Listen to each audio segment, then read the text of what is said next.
If you are going to war, you want somebody like him to be your buddy.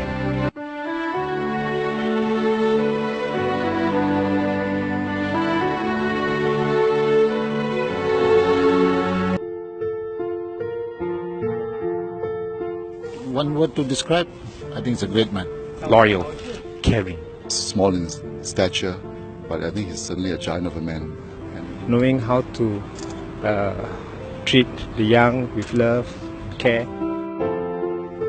Very warm, very real, and so down to earth. A people's president. So magnanimous and so distinguished. Compassionate and understanding. Passionate, inspiring, lifelong learner. He's a true inspiration to me, a true hero. I think all of Singapore should be very proud of him.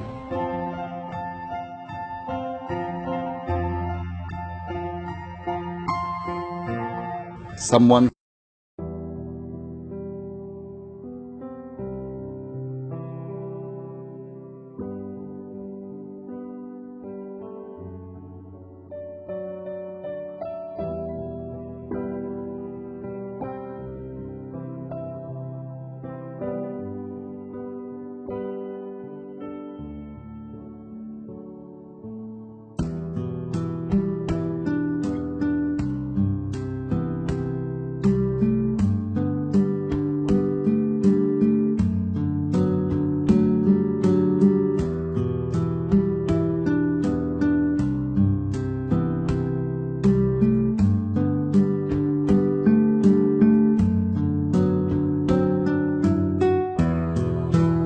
We have lost a great man. His heart for Singapore and commitment to Singapore is an inspiration, certainly to me and my wife and to all Singaporeans. We come here and say thank you. Thank you very much.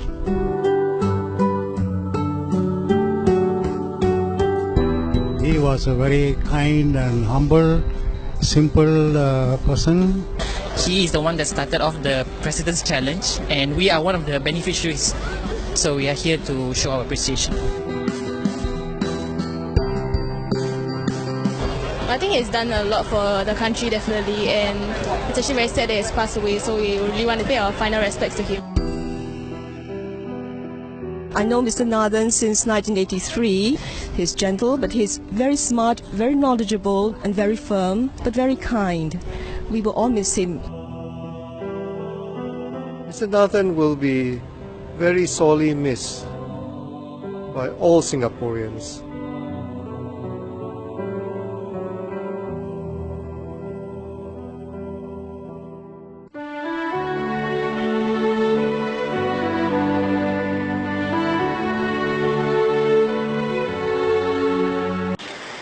In March 1994, an American teenager living in Singapore, Michael Fay, pleaded guilty to 2 charges of vandalism and was caned after he lost his appeal against his sentence. In Washington, D.C., Ambassador Nathan faced an outraged American media. A new generation of Singaporeans got to see the cool head that had faced down the Laju terrorists 20 years earlier. Do you personally agree with the concept of punishment? This kind of punishment? Well, it's appropriate as far as it's legally sanctioned. I certainly agree. Do you think your president and others in Singapore, the judge, the appeals, might consider that here is a boy, the boy has, we understand, some physical and emotional problems. He's got a father whose mother was in Auschwitz. He's an American.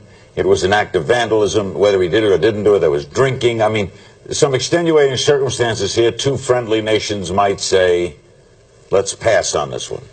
Well, Larry, I don't want to be provocative, but I think, victimhood is not an excuse as far as we are concerned. We have to have a crime, at least a relatively crime-free society where people are safe and free to walk about, and our laws are enforced strictly. They're transparent.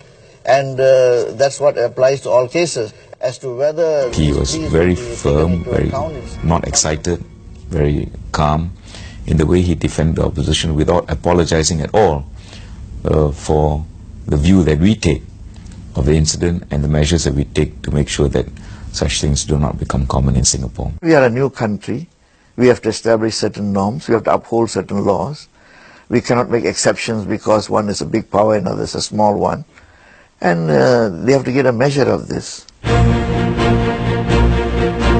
In 1996, Nathan returned from Washington, D.C.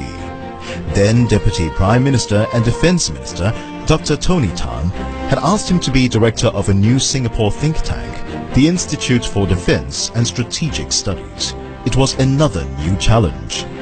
But the tried and tested Nathan would soon be called to the most important job of his life. He was in his mid-70s, but his service to the nation was far from over. And then the band in attendance, comprising members of the police band and the Singapore Infantry Regiment band, played the national... Since independence in 1965, Singapore's head of state, the President, was elected by Parliament, and he acted on the advice of the government. But in 1991, the Constitution was amended. The President would now be elected directly by the people. He would exercise, at his discretion, custodial or veto power over the spending of the reserves and in the appointment of key public officials. When Singapore's first elected president, Ong Teng Cheong, announced he would not be running for another term, a few names were suggested as viable candidates. 75-year-old S.R. Nathan was among them. He shared his surprise at this with then Senior Minister Lee Kuan Yew. Why me? And why, as I told the Senior Minister, I said, I'm yesterday's man. Why do you ask me to do it?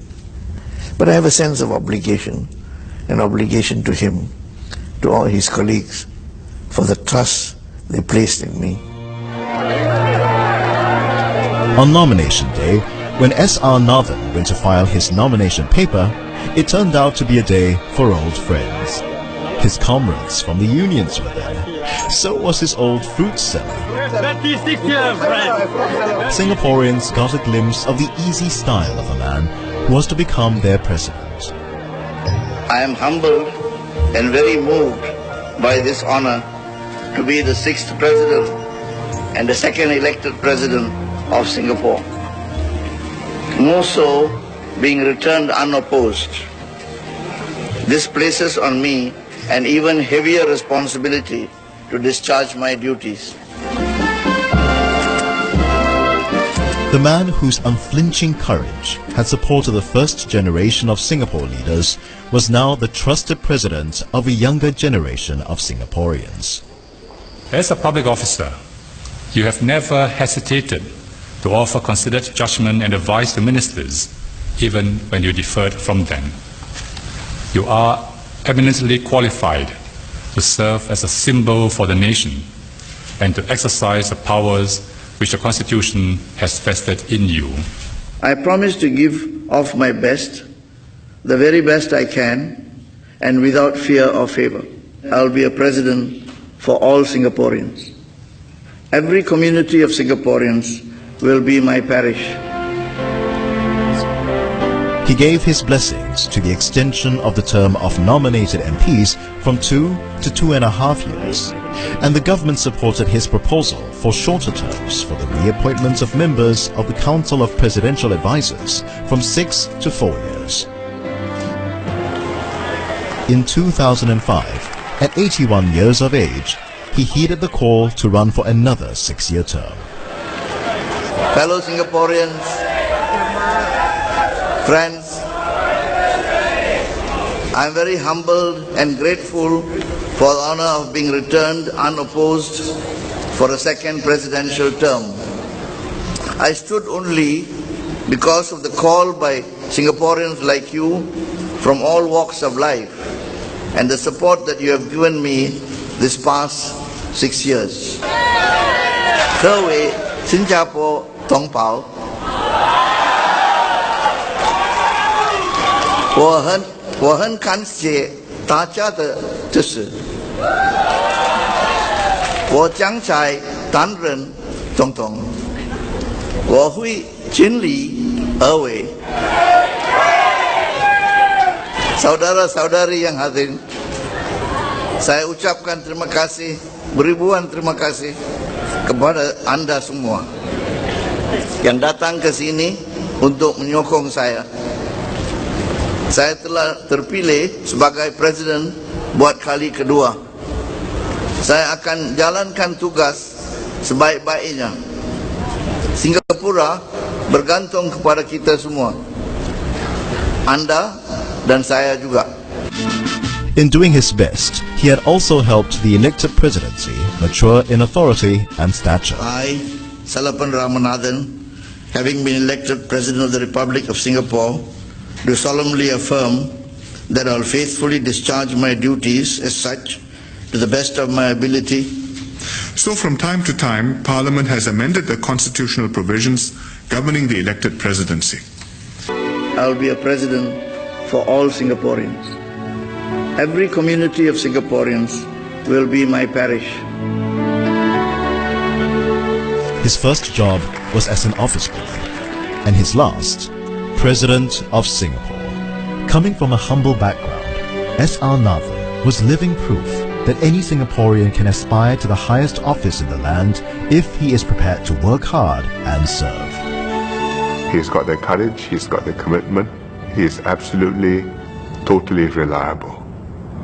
If you're going to war, you want somebody like him to be your buddy.